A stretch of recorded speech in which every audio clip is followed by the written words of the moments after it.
미국 문화 중에 잘 아시겠지만은 미국 문화 중에 하나가 아이가 태어나게 되면은 부모가 아이의 자라나는 과정을 기록하는 그런 문화가 있습니다. 예쁜 책 같은 거, 노트북 같은 걸 사가지고 모든 걸 기록을 하죠. 임신 몇 개월 때 이랬다 하면서 사진도 거기다 기록을 하고 또 자신의 감정, 부모의 감정과 그런 기록 같은 거를 기록을 합니다. 또 태어날 때는 어떠했는가, 어디서 몇 시에 태어나고 태어났을 때 사진과 또 나의 기분이, 아빠의 기분이 어땠다, 감정이 어땠다, 엄마의 감정이 어땠다 하는 것을 기록을 합니다.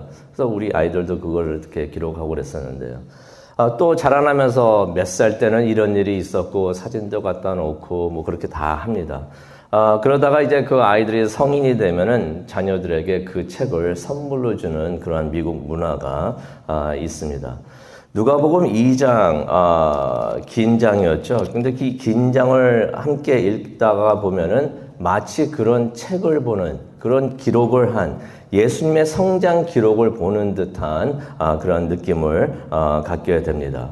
예수님께서 태어나시기 전에는 어떠했고, 태어나실 때는 어떠했고, 8일째가 됐을 때는 어떠했고, 예수님께서 12살이 되셨을 때는 어떠했고 하는 기록이 누가복음 2장에 기록이 되어 있는 것입니다. 말씀을 보겠는데요. 예수님이 태어나시기 전에 요셉과 마리아는 나사렛이라는 동네에 살고 있었습니다. 나사렛이 이게 갈릴리에 있는 동네인데요. 4절을 보니까 나사렛에 살고 있었다라는 말씀이 나옵니다. 근데 이 나사렛이 좋은 동네가 아닙니다. 좋은 동네가 아닙니다. 천하의 취급을 받던 동네였습니다. 그곳에 산다고 하면은 못 사는 사람들이거나 무식한 사람들이거나 뭐 그렇게 사람들이 생각을 하고 있었던 그런 동네였던 것입니다. 그 우리가 성경을 통해서 보잖아요. 요한복음 1장 46절에도 보면 나다나엘이 그런 말을 합니다. 아니 나사렛에서 무슨 선한 것이 나온다고 말을 하는 것이냐라고 말을 합니다. 그렇게 안 좋았던 동네였던 것이에요. 쉽게 표현하면 예수님은 요즘 말로 가나안 흑수저 출신이었던 것입니다. 요셉이 가난한 목수였던 것이에요. 근데 이제 로마 그때 상황이 어떠했냐면은 아시다시피 로마 황제가 온 로마 제국 전국에 호구 조사령을 내립니다. 그 내용이 이제 1절에 나옵니다. 그래가지고 요셉과 마리아가 베들레헴으로 가는데요. 그 이유가 4절에도 나오듯이 둘 다 다윗의 후손이었습니다. 그래가지고 베들레헴에 가가지고 본적지에 가가지고 등록을 해야 됐던 것입니다. 하나님께서 이전에 메시아가 베들레헴에서 태어난다고 말씀을 하시고 예언을 하셨는데 그 일에 로마 황제가 도왔다는 것입니다. 자신은 모르면서 하나님의 뜻을 이루는 일에 로마 황제가 한몫을 했다는 것입니다. 그것을 우리가 보게 되는데 하나님께서는 하나님의 뜻을 이루실 때 안 믿는 사람까지도 사용하시는구나 하는 것을 우리가 깨닫게 됩니다. 그래서 생각을 해봅니다. 우리가 안 믿는 사람도 하나님께서 사용하시고 자연도 하나님께서 하나님의 뜻을 이루기 위해서 다 사용을 하시는데 우리가 우리 마음대로 산다고 하더라도 결국에는 하나님께서는 우리를 하나님의 뜻을 이루는데 우리를 사용하실 줄로 믿습니다. 그러니 우리 마음대로 살려고 하지 말고 그냥 처음부터 하나님 뜻대로 사는 것이 이게 지혜로운 것이 아닌가 생각을 해봅니다. 결국에는 우리 모두가 하나님의 뜻대로 살게 되어 있습니다. 하나님의 뜻을 이루는데 우리가 쓰임을 받습니다. 그러면은 처음부터 아예 하나님 뜻을 이루려고 열심히 사는 것이 하나님을 기쁘시게 하고 좋은 일이 아닌가, 지혜로운 일이 아닌가 그렇게 생각을 해봅니다. 5절을 보니까 이때 마리아는 이미 임신 중이었고요. 해산날이 가까웠다라는 말씀이 있습니다. 그러면서 이제 이 누가복음을 쓴 저자 누가는 예수님의 탄생을 간단하게 기록을 합니다. 저 같았으면 좀 더 이렇게 자세하게 길게 쓰겠는데 간단하게 기록을 합니다. 6절하고 7절에 나오죠. 거기 있을 때에 해산날이 차서 첫 아들을 낳았다라는 말씀을 6절과 7절에 기록을 합니다. 예수님께서 어디서 태어나셨나요? 우리가 마구간이라고 생각을 하죠. 근데 마구간이라는 단어는 성경에 안 나옵니다. 7절을 보니까 구유에 눕혔다라는 말씀이 있어요. 구유에 눕혔다 하니까 거기가 마구간이었나 보다라고 해서 우리가 추측을 합니다. 그런데 왜 하필이면 마구간이었을까? 7절에 보니까 여관에 빈방이 없어서 그랬다라는 말씀이 있습니다. 근데 우리가 어렸을 때부터 예수님의 탄생에 대한 연극을 보게 되면 꼭 그런 내용이 나오죠. 그 여관 주인을 탓하는 내용이 나옵니다. 왜 좋은 방을 안 줘가지고 예수님께서 마구간에 태어나시게 하셨는가? 그런데 우리가 가만히 말씀을 묵상을 하다 보면요, 여관 주인을 탓할 일이 아닙니다. 성경도 여관 주인을 탓하는 말이 한마디도 나오지 않습니다. 이게 하나님의 뜻이었구나. 하나님이, 예수님이 마구간에서 태어나시는 것을 하나님께서 계획을 하셨던 것이에요. 방이 없어서, 그래서 어쩔 수 없어서 거기서 태어났다고 한다면은, 하나님께서 여관방을 예약을 못 하셔가지고 그렇게 어쩔 수 없어서 그렇게 됐다는 말이 되는데, 그게 아니라는 것입니다. 이것도 하나님의 뜻이었다는 것입니다. 목자들이 편하게 와서 아기 예수를 볼 수 있는 곳이 바로 마구간이었기 때문에 하나님께서 오래전부터 마구간을 예약을 해 두셨던 것입니다. 예수님의 탄생을 목격하고 알린 사람들이 누구였는가? 사람들은 아니었죠. 천사들이었습니다.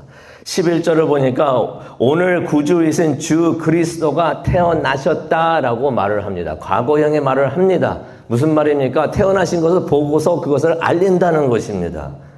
이 소식을 가장 먼저 들은 사람들은 목자들이었던 것이에요. 근데 왜 하필이면 목자들이었을까? 당시에는 가장 천하게 취급을 받고 있었던 사람들이 목자들이었는데, 솔직히 제사장들도 있었고 율법 학자들도 있었고 높은 자리에 있는 사람들도 많이 있었는데, 이것도 하나님의 뜻이구나 하는 것을 우리가 다시 한번 생각을 해봅니다.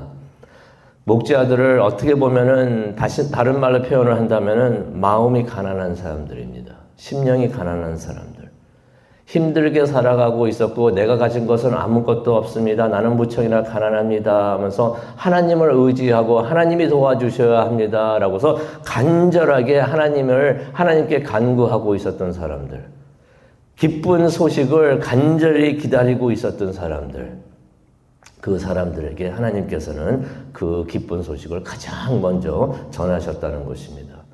그들이 평소에 얼마나 간절히 구세주를 기다리고 있었을까? 사는 게 너무 힘들어서, 고통스러워서, 너무 괴로워서 도와달라고 하나님을 바라보면서 얼마나 간절히 기도를 했을까? 이 천사들이 그들에게 전한 소식은 어쩌면 그들의 기도 응답이었던 것입니다. 하나님께서 그들에게 나타나셔가지고 내가 너희들의 기도를 다 듣고 있었다고 하면서 내가 너희들의 기도를 지금 응답하노라 하면서 하시는 그 기도의 응답이 아니었을까 생각을 해봅니다. 우리도 예수님의 말씀처럼 우리의 심령이 가난해지기를 원합니다. 내가 다 가졌고 내가 다 알고 내가 높은 자리에 있고 이것이 아니라 하나님 나는 가난합니다. 가진 것이 없습니다. 부족합니다. 그래서 하나님이 필요합니다. 라고서 마음이 가난한 사람이 되기를 원합니다. 그런 우리들에게 하나님이 찾아와 주실 줄로 믿습니다.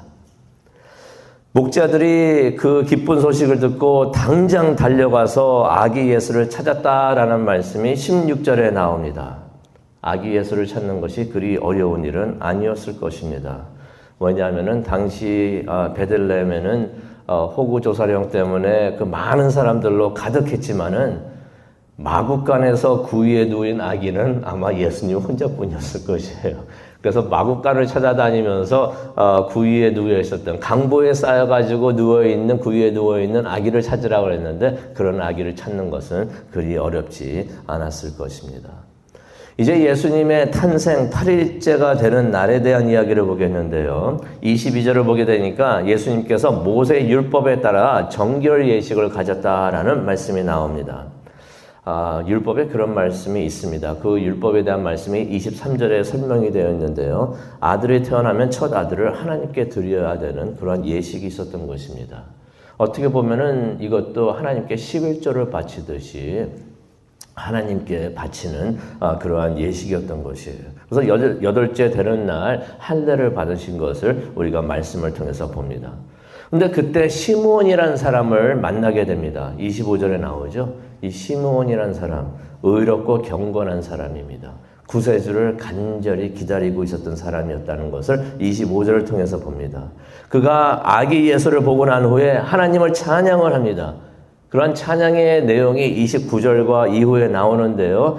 이 사람이 어떤 마음으로 하나님을 찬양하냐면은 내가 오랫동안 죽지 않고 이 순간을 기다려왔는데 이제 내가 편안하게 죽을 수 있습니다. 라고서 하나님께 고백을 하면서 감사하면서 하나님을 찬양을 했다는 것을 보게 됩니다. 그리고 어저께도 제가 말씀드렸듯이 35절을 보게 되면은 마리아가 심한 고통을 받을 것이다 라는 것을 예언을 합니다. 예수님의 고난과 십자가의 죽음을 예언하는 것을 우리가 보게 됩니다.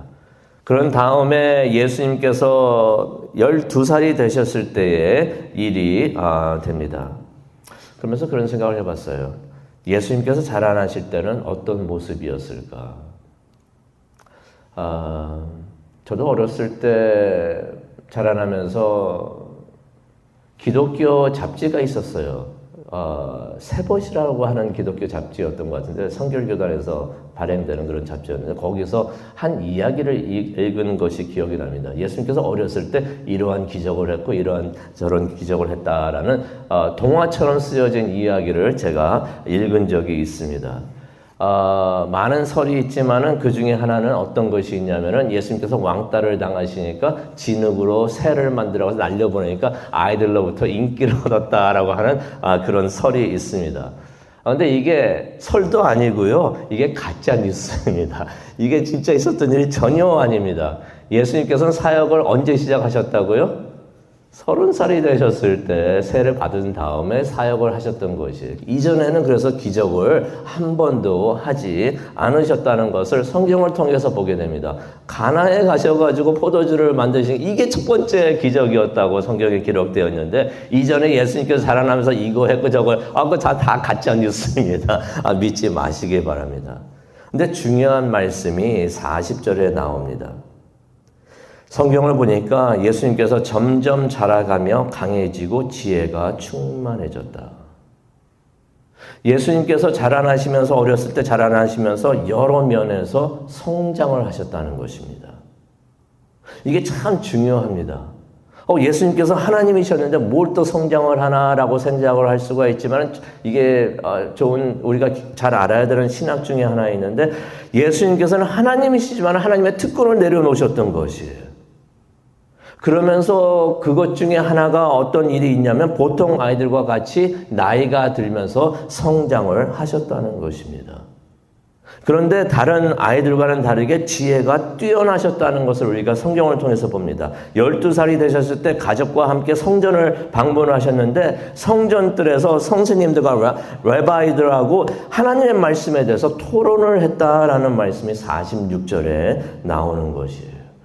그렇게 하나님의 지혜가 있었고 성령이 충만해서 그러한 일을 했다는 것을 우리가 보게 되면서 지혜가 있으셨지만은 52절 마지막 절에도 52절에도 성경은 이렇게 기록을 하고 있습니다. 예수님께서는 계속해서 나이가 들고 자라나시면서 지혜와 키가 성장을 했다라는 말씀이 52절에 나와 있습니다. 오늘 이러한 내용을 우리가 생각을 하면서 기도하는 시간을 갖기를 원하는데요. 우리가 40절에 있는 말씀 우리가 밑줄 치면서 다시 한번 묵상하기를 원하고요. 52절에 있는 말씀도 우리가 다시 한번 묵상하기를 원합니다. 예수는 지혜와 키가 자라나며 하나님과 사람에게 더욱 사랑스러워 가시더라. 예수님께서 성장을 하셨다는 것이에요. 그러면서 생각을 해봅니다. 나는 그렇게 생각을 해봤습니다. 내가 언제 거듭났는가? 언제 예수님 믿고 거듭났는가? 그게 우리가 예수님의 사람으로서 태어난 날이 되는 것이에요. 그 이후로 얼마나 됐는가 생각을 해봅니다. 그러면서 생각을 해봅니다. 나는 얼만큼 성장하고 있는가? 얼만큼 하나님을 닮아가고 있고 예수님을 닮아가고 있고 영적으로 성장을 하고 있는가? 그러면서 그런 기도를 해봅니다. 계속해서 좀 더 매일매일 영적으로 성장하며 좀 더 많은 하나님의 뜻을 이루어야 하지 않겠는가 생각을 해봅니다. 매일매일 하나님을 닮아가고 예수님을 닮아가고 영적으로 성장하면서 매일매일 좀 더 하나님을 기쁘시게 할 수 있는 하나님의 자녀가 되시기를 간절히 축원합니다. 기도하시겠습니다. 사랑과 은혜가 충만하신 하나님 아버지 감사합니다. 누가복음 2장을 통해서 예수님께서 태어나실 때의 모습과 태어나신 후에 8살, 18일이 되셨을 때, 또 12살이 되셨을 때 예수님께서 자라나시면서 어떻게 성장하셨는가를 우리가 보게 하여 주시니 정말로 감사합니다. 하나님, 우리를 예수 그리스도를 통하여 거듭나게 하여 주시고 하나님의 자녀로 다시 태어나게 하여 주시니 정말로 감사합니다. 그때가 언제였는지 다시 한번 우리가 생각을 하면서 그때 이후로 나는 얼마나 성장하고 있고 어떻게 자라나고 있고 어떻게 예수님의 자녀로서 하나님의 자녀로서 예수님의 사람으로서 성장하고 영적으로 성장하고 있는가 다시 한번 돌아보게 하여 주시고 또 그것을 위해서 우리가 기도하게 하여 주시옵소서. 하나님의 사람으로서 점점 더 성장할 수 있는 성숙하게 될 수 있는 우리 모두가 될 수 있도록 우리 그러한 시온 성결교회가 될 수 있도록 하나님 축복하여 주시옵소서. 그것을 위해서 기도하기를 원합니다. 성령님께서 함께하여 주시고 우리를 인도하여 주시옵소서. 감사합니다. 예수님의 이름으로 기도합니다.